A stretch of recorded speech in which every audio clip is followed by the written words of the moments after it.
is very similar to the one downstairs.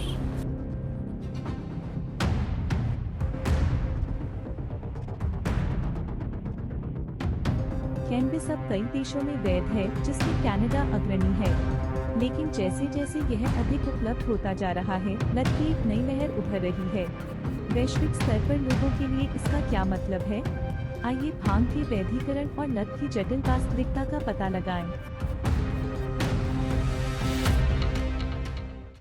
यह video चर्चा आपके साथ द्वारा आपके लिए लाया गया है।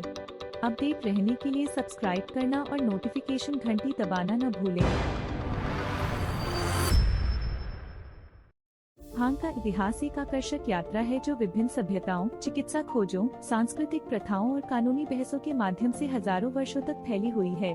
भांग का उपयोग प्राचीन चीन में 5000 ईसा पूर्व से होता आ रहा है। चीनियों ने इसका उपयोग भोजन, वस्त्र, गांजा और अंततः दवा के लिए किया। लगभग 2000 ईसा पूर्व भांग, जिसे भांग के नाम से जाना जाता है, का उपयोग भारत में औषधीय और धार्मिक उद्देश्यों के लिए किया जाता था। अथर्ववेद जैसे प्राचीन ग्रंथों में इसका उल्लेख 5 पवित्र पौधों में से एक के रूप में किया गया है, जो इसे आध्यात्मिक उपचार से जोड़ता है। प्राचीन सभ्यताओं में भांग 2000 ईसा पूर्व 0 सी कैनबिस प्राचीन खानाबदोश जनजाति द्वारा पश्चिम की ओर मध्य पूर्व में फैला, जिन्होंने संभवतः व्यापार मार्गों के माध्यम से इस पौधे को यूरोप में लाया। प्राचीन ग्रीस और रोम में कैनाबिस को इसके चिकित्सीय उपयोगों जैसे सूजन और दर्द के इलाज और अनुष्ठानिक उद्देश्यों के लिए मान्यता दी गई थी।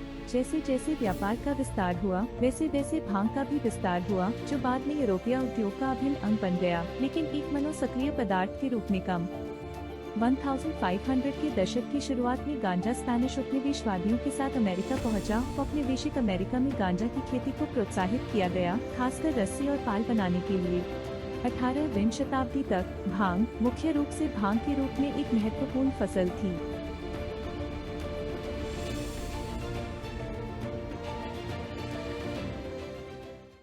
वैश्विक भांग का उत्पादन कानूनी और अवैध दोनों तरह से फल फूल रहा है। उत्तरी अमेरिका में $25 बिलियन से अधिक मूल्य के कानूनी बाजार का नेतृत्व अमेरिका और कनाडा कर रहे हैं। यूरोप और लैटिन अमेरिका, जर्मनी और कोलंबिया जैसे देशों में चिकित्सा उत्पादन का विस्तार कर रहे हैं।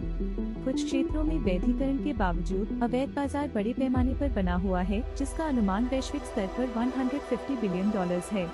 प्रमुख अवैध उत्पादकों में मेक्सिको, अफगानिस्तान और दक्षिण पूर्व एशिया शामिल हैं, जो सख्त भांग कानूनों वाले क्षेत्रों में भूमिगत मांग को बढ़ा रहे हैं। 19वीं शताब्दी में भांग को पश्चिमी चिकित्सा में मान्यता मिली।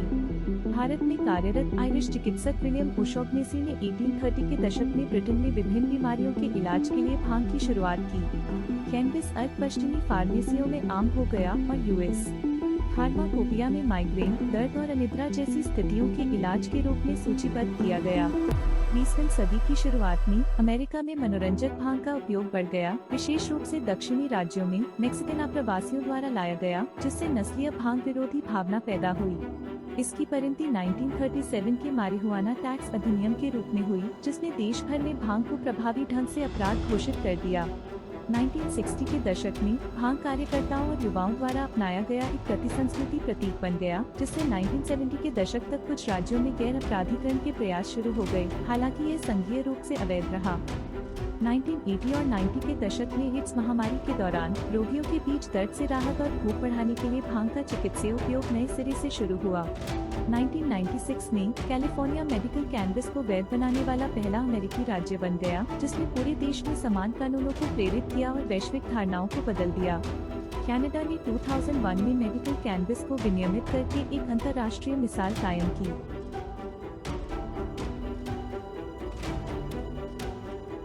It's legal in the Constitution to possess and grow up to 6 plants.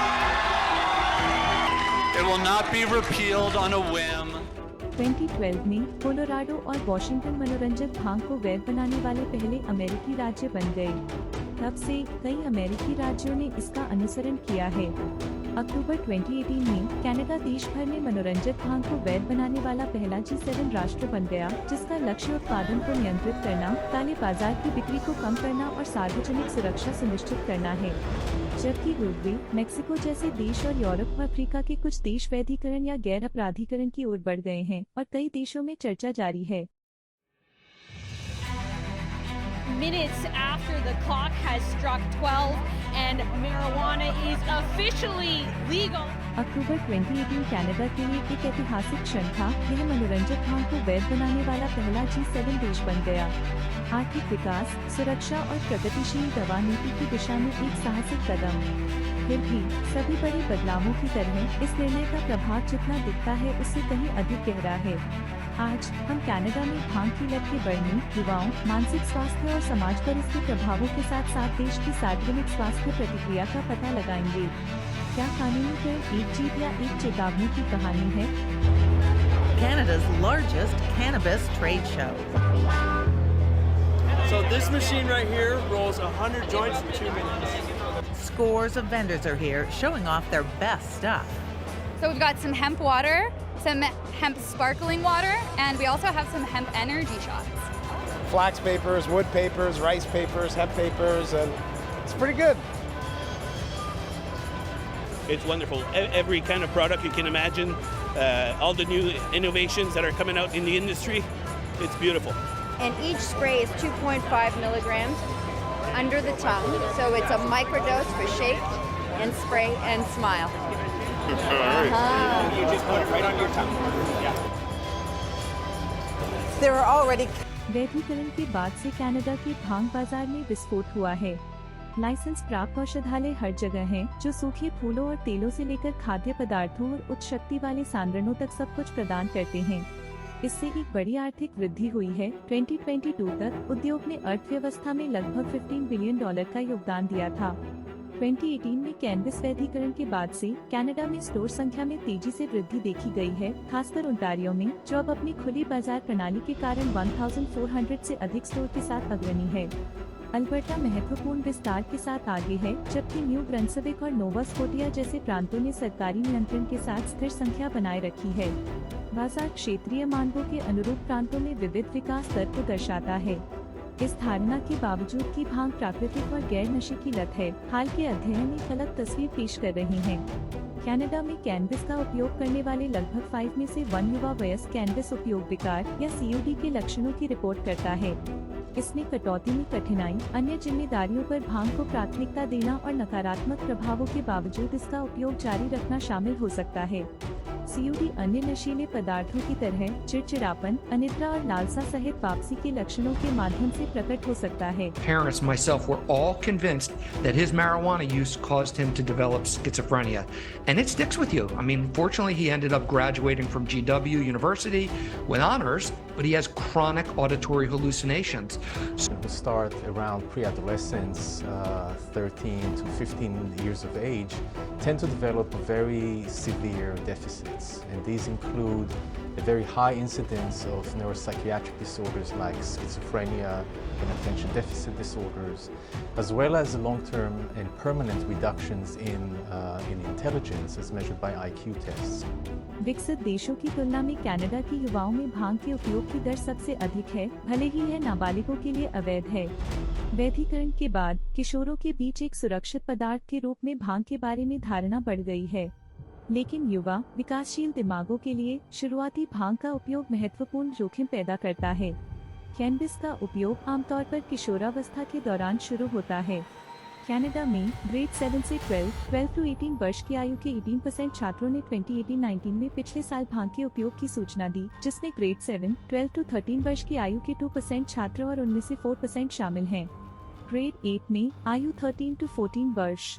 शक्तिशाली उच्च THC कैनबिस उत्पादों के बढ़ने के साथ चिंता, अवसाद और मनोविकृति के जोखिम बढ़ गए हैं। वैधीकरण के बाद से टोरंटो और वैंकूवर जैसे शहरों में भांग से प्रेरित मनोविकृति और चिंता से संबंधित आपातकालीन यात्राओं में वृद्धि दर्ज की गई। चुनौतियों को पहचानते हुए हेल्थ कनाडा ने भांग के संभावित नुकसान को सीमित करने के लिए उपाय किए हैं। कुछ उत्पादों में सख्त विज्ञापन नियम, सादी पैकेजिंग और THC सीमा का उद्देश्य विशेष रूप से युवा लोगों के बीच उपयोग पर अंकुश लगाना है। सार्वजनिक स्वास्थ्य अभियान कनाडाई लोगों को सुरक्षित उपयोग और भांग की लत के खतरों के बारे में शिक्षित करते हैं।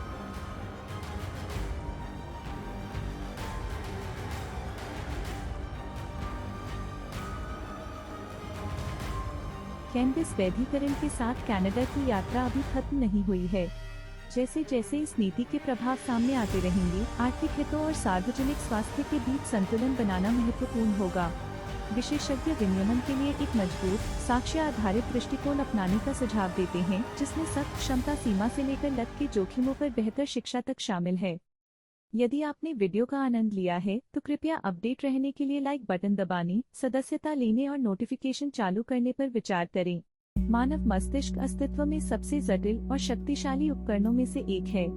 सदियों से हमने इसकी क्षमता पर विचार किया है, इसके केवल एक छोटे से हिस्से के उपयोग के बारे में मिथकों को सुना है और आश्चर्य किया है। क्या हमने वास्तव में इसे समझा है? क्या होगा यदि मन की वास्तविक शक्ति विज्ञान द्वारा मापी जा सकने वाली क्षमता से कहीं अधिक विस्तारित हो?